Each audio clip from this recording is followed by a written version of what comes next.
Okay, so the main part of the story that I want to tell you is actually not from my perspective. So I will give you some quick background info first. I was roughly 14 years old at the time that this happened, and I just moved into a new house with my mom and my stepdad. It was just a pretty normal new house with the same normal new house stuff for the first few months. But after getting properly settled in, some really weird stuff started happening. Nothing really ever happens to me, but my family claims to be having strange experiences rather frequently. Almost every single night, my mom and my stepdad would say that randomly, between around 11 p.m. and 2 a.m., someone would open up their bedroom door and come into their room and violently kick their bed frame. At one occurrence, my older sister claims that she was shoved down the stairs and random other things would happen too, like stuff being moved around or just disappearing entirely. From what I know, the house is fairly old, having been originally built in the late 1800s, 1890 I think. Now that I have established all of that, I will tell you what my stepdad told me a few years after the fact, about the events that happened one night while only my mom, older sister, and my stepdad were home. So, my stepdad was just sitting at the kitchen table, drinking beer and browsing on his phone. My older sister was sleeping on the living room couch just the next room over. My mom went to bed pretty early, saying that she was not feeling well or something like that. Roughly 1 a.m. rolls around, and my mom comes back downstairs and wanders into the kitchen. My stepdad does not seem too concerned, but then he notices that she looked really pale, with a blank expression, like she felt like throwing up or something. He goes back to looking at his phone after my mom does not say anything. My stepdad was probably drunk at this point, so that's probably why he wasn't so concerned. My mom walks around my stepdad and goes into the knife drawer and grabs the biggest knife in the house and lunges at my stepdad violently and very quickly. My stepdad falls to the floor and somehow only just avoids being stabbed. My stepdad gets the knife away from my mom and pins her to the ground while freaking out and yelling for my sister. While pinning her body down, apparently, my mom was just violently screaming this gibberish and flailing around. My sister wakes up and she rushes over. My mom throws up into her own hands and then proceeds to eat her own vomit. That is actually what he said to me, and he was not joking either. He is not the joking type. Both my stepdad and my sister pin my mom down and decide to rub salt on her. Supposedly, this goes on for 20 minutes to around half an hour, and then my mom just passes out. She wakes up shortly after with no recollection at all of what just happened, and being super confused as to why she was on the ground, covered in vomit and salt. When I was around 6 years old, we lived in a pretty simple house in Bristol, Virginia, which was built in the early 1970s. The layout was pretty straightforward. You stepped into a large living room and kitchen area. My parents' and my little brother's bedrooms were on the left. To the right, a hallway ran past the bathroom and the basement door, leading to my bedroom on the left and an empty room on the right. One night, I was in a pretty deep sleep with my bedroom door wide open when I suddenly woke up. I was overwhelmed by the feeling that I was being watched from the empty room just across the hall. The air had gone freezing cold, which made no sense. It was a really warm time of year. The room, I just felt filled with dread. But just as quickly as that feeling came, it vanished. I eventually drifted back off to sleep without too many problems. The next day, my parents took my little brother to the store, leaving me home alone. I was playing on my bed when that same sense of dread suddenly returned. I turned toward the empty room, and there he was. It was a man in what looked like a Civil War uniform. He was just standing there, staring at me. When our eyes met, he suddenly charged at me, sprinting full speed, and then he vanished into the thin air just before he reached me. I screamed in terror. When my parents got home, I told them what happened. but they just brushed it off as my imagination. It's just an old house, they said. But I kept on seeing him. Even years later, after we'd moved out, I would wake up and find him standing at the foot of my bed, still just watching me. So that was when I was pretty young, but ever since I was 16 years old, I've actually had really strange, unforgettable encounters with deer. The first time was at a JROTC summer camp in upstate New York. A friend and I were on a trail, separated from the group to refill our canteens, when he spotted a solitary fawn nibbling at the grass. As soon as he pointed the thing out, it looked up and ran straight toward me. I crouched down and held out some grass, and it ended up eating it right out from my hand. Then it came within inches of my face, sniffed around, and just as quickly darted back into the woods. I was stunned. It felt like something more than a coincidence. The second encounter was when I was 20 years old. I was in the woods of southern New Jersey with my brother. We had spent our childhood exploring those woods, but this time we stayed out for way too long. The darkness crept in pretty quickly, and we started to feel wrong. The woods were much too quiet. The wind picked up sharply, and we got really disoriented. That is when we noticed them, the dozens of deer surrounding us silently. We had not even realized that they were there until some of them moved aside for this massive buck to pass through. I mean, we hadn't heard so much as a footstep or the grass rustling or leaves being trodden on. They just suddenly appeared. At least, that's what it seemed like to us. The buck was enormous. It was at least a 10 or a 12-pointer. I was terrified that it might charge at me, but it just calmly approached and stopped close enough by me just for me to touch. And it just looked at us. Then it turned away, walked a little bit down the trail, and then looked back at me as if to say, "Follow me." I mean, I don't know. That's just what I felt in my head at the moment. When it turned, I got this overwhelming feeling that I needed to follow this thing. And so we did. The buck walked between us while the rest of the herd flanked us just off of the trail. After about 15 minutes, we saw the edge of the woods. We stepped out and then turned back. The buck just stood at the tree line, gave a final nod, and then disappeared into the forest. My brother and I barely even talk about that night, but we both know that we were either being protected or guided out of something that we did not understand. I'm not sure what, but I suppose it's probably a good thing that we did not find out. And so that brings me back to the present day, now that I am 28 years old and living in Mississippi. This third time, this third weird encounter with deer, it was actually just a few days ago. I was walking my dog around midnight in the backyard, which backs up to a forest. We were right at the edge of the tree line when I heard an owl hoot. I shined my flashlight toward the sound and saw two all-white deer standing still, just watching us. I thought, I'd never seen a white deer before, and now I'm looking at two of them. My dog, who normally reacts to any animal at all with barking or chasing, just stared in total silence, and so did I. After a minute or so, I simply turned and walked away. I was really unsure of what I'd just seen. There was another one that I forgot actually, but it was less me being involved and more my cousin and her husband. So, it happened a couple of years ago. My cousin Jennifer and I were sitting on the front porch talking when her husband Richard stepped outside. And he just asked us, "Do you hear that?" We went quiet and tried to listen. Across the dirt road and the railroad tracks, past a stretch of woods, we could hear someone talking. It was like a really low mutter.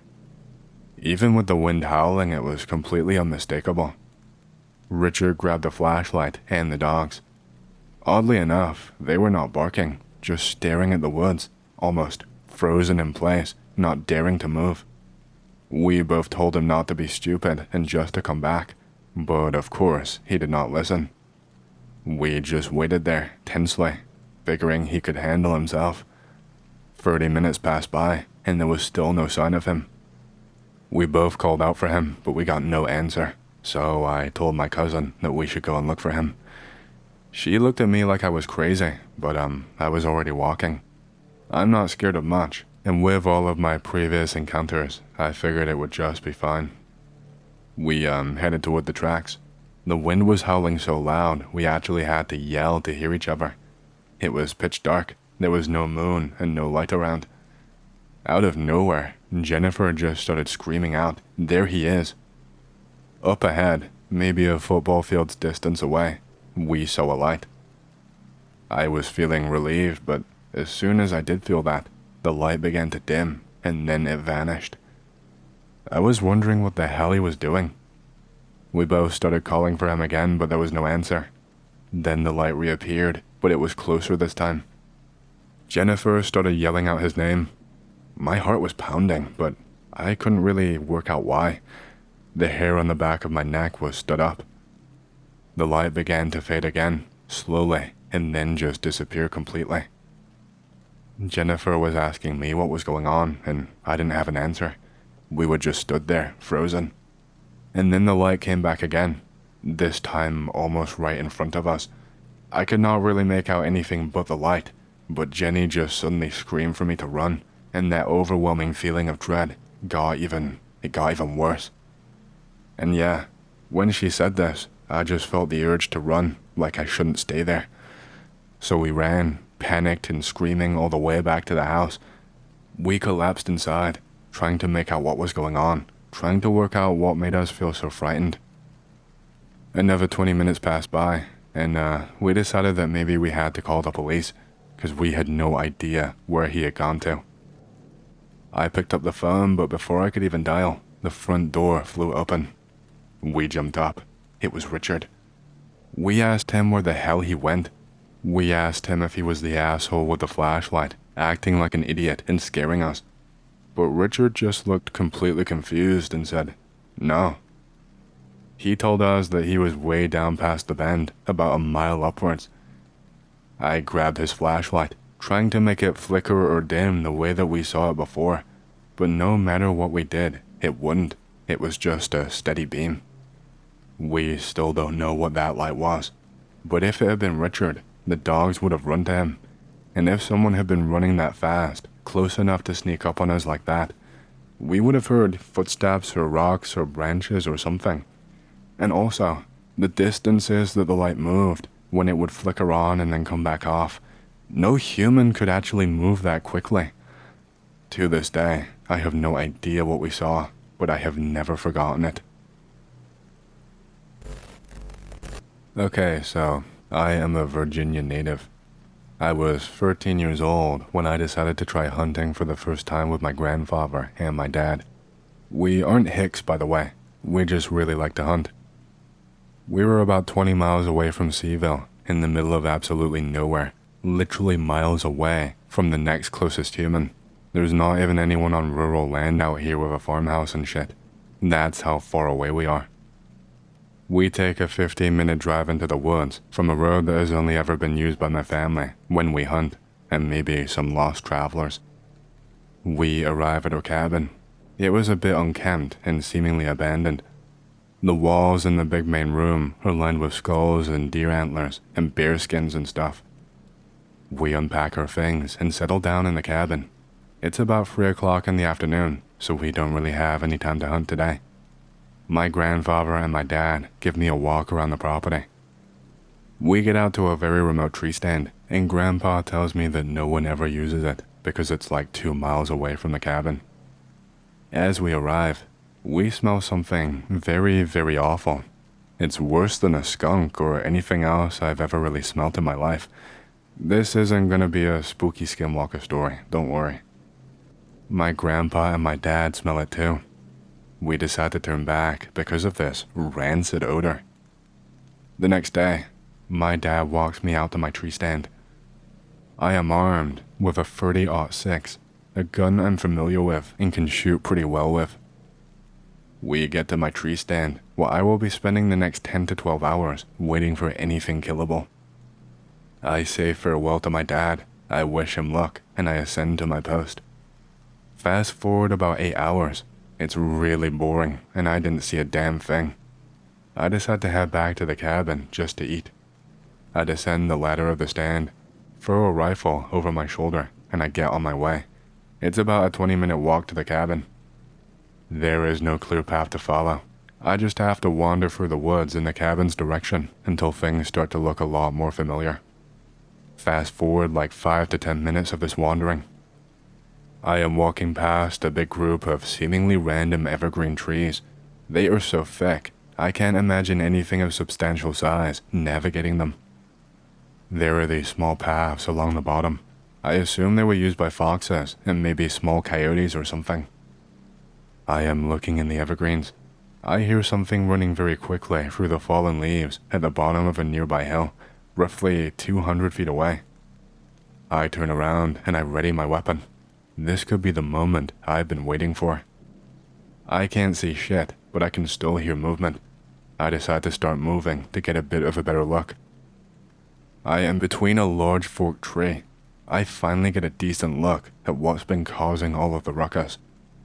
It was a very large black dog sniffing around, and I don't mean large as in like a husky or German shepherd large. This thing was huge. At the time, I was like 5'11", and this thing easily was just past my elbows. It was vicious looking, perhaps feral. Its eyes were a yellow or orangish color. I just watched it for a few minutes, wandering about the woods.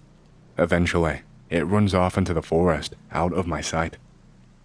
I continued my trek home, thinking about what exactly I just saw, perhaps a large wolf or something. I get back to the cabin and make myself some food. I wait for my uncle and my dad and my grandpa to return to home base. My uncle gets back first. He says he found a small pile of rotting deer carcasses out at the remote tree stand. He said it seemed like something had dragged them there and eaten them.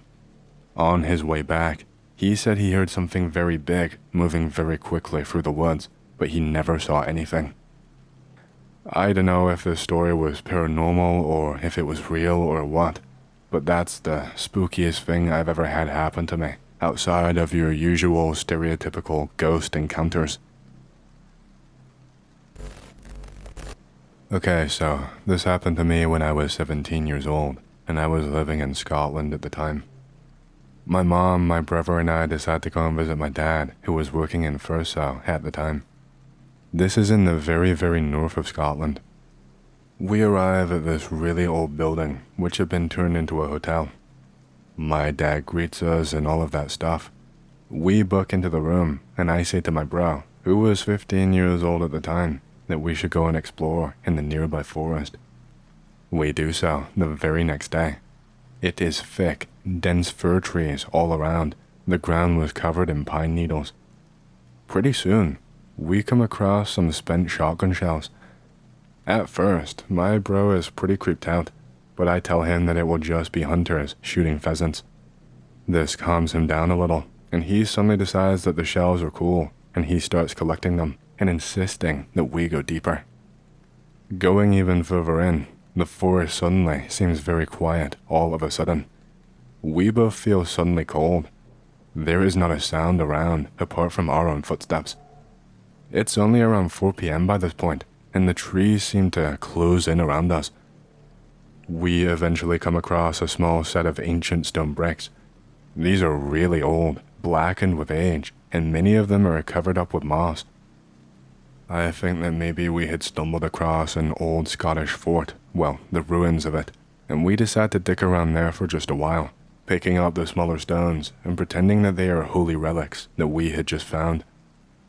I was still feeling very cold, but my bro does not seem very upset by this and is still fascinated by the ruins. We brush away the pine needles near the base of one of the stones, and we find some sort of stone pendant.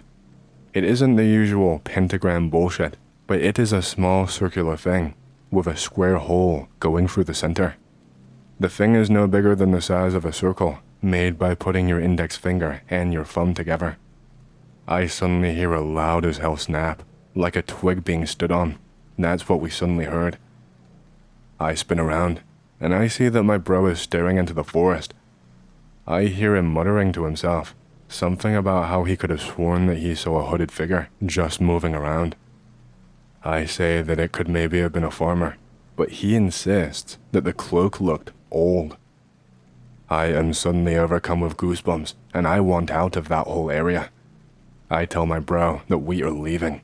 I am unable to raise my voice above a murmur due to fear. I'm scared that someone will hear us and come running. The ruins were up a hill, so we start walking back down in the direction that we came from. The urge for me to start running is intensifying with each step, but I don't. I'm trying to seem like a man in front of my brother. Plus, it would just make more noise and someone around would hear us. And then something catches my eye up in my peripheral vision. I turn around to look, and I see a figure in a brown hooded cloak just disappear behind a tree. I am starting to freak out really badly. I am convinced that some kind of ghost monk is gonna kill me and my brother in the Scottish Highlands. Every single noise we make that isn't a footstep, such as brushing against a tree, it makes my heart jump. We hear another twig snap behind us and to the right of us, and we cannot handle it anymore. We are deciding just to bolt it down the hill. We start running as quickly as we can, but not saying a word to each other. We can see the trees start to thin out as we keep on running. My bro suddenly whacks his arm on the side of a tree while he was running, and he starts crying out and starts slowing down. I have to stop with him, but I refuse to turn around. I am way too scared to. I realize that all of this time, I still had that little stone totem in my clenched fist. I hurl it back into the forest without even turning, but also towards the right of me too. I refused to look behind myself. I just threw it as hard as I could over my shoulder. I heard a barking noise, but only once. It was similar to what a fox sounds like, but somehow different in a way that I cannot really describe. The air started to feel really warm, but I am still terrified. We sprinted back out into the open fields and legged it all the way back to the hotel. We burst into our room. My bro was near tears. I am way too scared to say much more than something along the lines of, "A man tried to kill us." My dad tells us never to go that far again without an adult. We didn't. Not after that. Screw Scotland, man. It's full of spookiness. I still don't know whether that was some spiritual crazy guy in a cloak who was talking to us, or some long-dead ancient Scottish man who was part of a cult or something. I was just suddenly reminded of a really weird story. Well, it's not that weird, just an odd, unexplained occurrence. I frequented the local library quite often. I have been going like once a week for the past 10 years. I was very friendly with the librarians and knew all of them, etc. One day, I noticed a shopping cart by the entrance. It's loaded with stuff and topped with a blanket, the way a homeless person's belongings sometimes are. I don't see any homeless person around, but I figure that's what it is. Whatever, right? But I notice it every single time I go to the library. There is never a homeless person around. The shopping cart is always in the same exact spot, off to the side by the front doors, not in anybody's way. One day, I spot the homeless person. It's this tiny little man who looks all black, like a burnt leaf. He was just pitch black, not as in regular black, but more like a shadow. He was wearing a little cloak too, or a cape. I remember thinking it made him look like a withered old monk. The cape looked brand new, which was weird. It was all shiny and velvety looking. As I walked by him, I made eye contact, and the old man just froze. He nodded at me slightly as I passed by. I nodded back and smiled, but he did not return the smile. So I walk inside. I bring up the old man to the librarians, thinking that maybe one of them saw him. None of them have. I describe him. I mention how he looks totally black like charcoal and wore a little cape. As I'm saying it out loud, I suddenly realize just how ridiculous I sound. None of them have any idea what I'm talking about. I bring up the shopping cart, thinking that they must have at least noticed that detail. I describe it. I mentioned how it's been there for weeks now, by the front doors. How you would have had to pass by it every single time to get inside there. Nope. They have zero clue what I am talking about. One of them even says that homeless people are not allowed to linger at the library, or even to leave their belongings there. There's some kind of ordinance against it or something. Weird. Anyway, I pick up a book as usual, and I leave the library. When I exit, I find that the man in the shopping cart are both gone. I never see him or his belongings ever again. Okay, so I'm going to share my paranormal experience with you all. I work in a big 30-floor office building on the 13th floor. I come in around just before 6 a.m. each and every morning. I know the security guard pretty well. He's called Alex, who works overnights from 8 p.m. to 6 a.m. I was staying late one night due to an important assignment that needs to be done ASAP. It's 9 p.m. I'm pretty tired after a 15-hour day.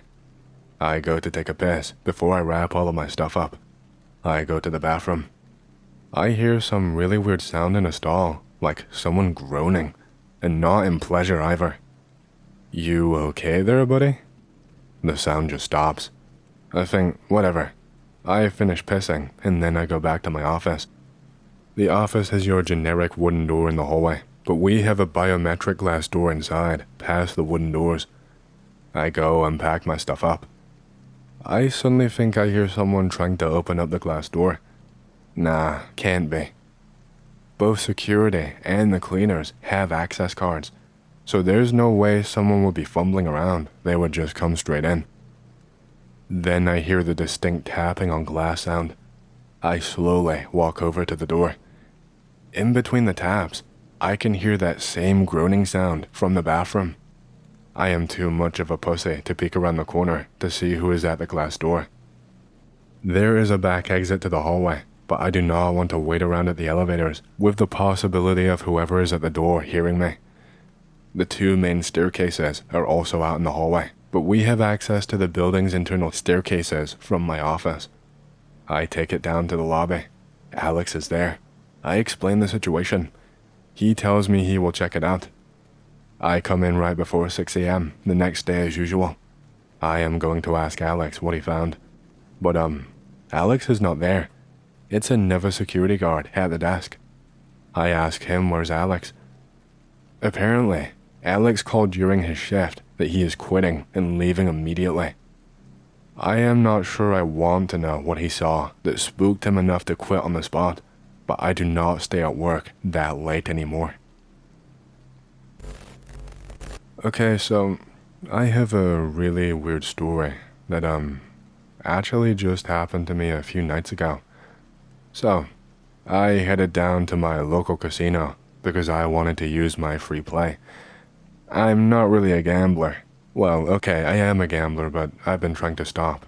I just thought it would be fun to use my free play. I was like, I'm just gonna do this, and then I will leave, and that's it. I went about $13.50 with my $5 free play. I'm thinking, nice, that's pretty cool. I expected to get nothing, so to more than double my money was a pretty big win in my book. And I actually leave, like I promised. I did not stick around. So I get in the elevator. There is another guy in the elevator. It's this really sketchy guy. He looks like a really skinny Julian Casablancas with a leather jacket on. He gets in with me. I press the second floor garage button. He presses third. I get off on the second floor. He is right, and I mean right behind me. What the fuck? He was supposed to get off on a different floor. Why did he press third if he wanted second? I can literally feel him breathing on my neck. It's so weird. Now I'm in the garage alone, thinking I'm about to get stabbed or robbed by a potential meth head or something like that. I turn around 10 seconds later. He literally disappeared. I don't see him anywhere. I'm not even a fan of the Strokes.